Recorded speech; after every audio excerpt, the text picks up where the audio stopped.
Le Fonds monétaire international FMI a approuvé un prêt de 86 millions de dollars au profit de Madagascar à la suite de son premier examen portant sur la performance économique du pays dans le cadre d'un programme d'appui par une facilité élargie de crédit. Ce montant sera débloqué immédiatement, apportant ainsi les décaissements totaux dans le cadre de l'accord actuel à environ 129,61 millions de dollars. Le financement de l'institution multilatérale permettra aux autorités malgaches de poursuivre les réformes entamées visant à promouvoir une croissance économique plus inclusive et plus durable en augmentant les investissements dans le secteur des infrastructures et le capital humain.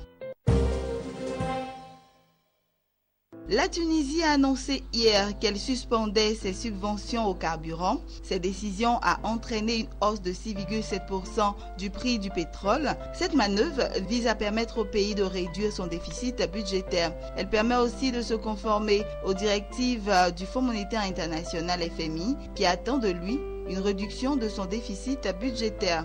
En effet, la Tunisie a perçu le mois dernier une haute tranche de 320 millions de dollars de l'institution de Bretton Woods dans le cadre d'un prêt global de 2,9 milliards de dollars. Selon les autorités tunisiennes, si rien n'était fait, le déficit budgétaire se serait élevé à 5,9% cette année contre 5,4% l'an dernier.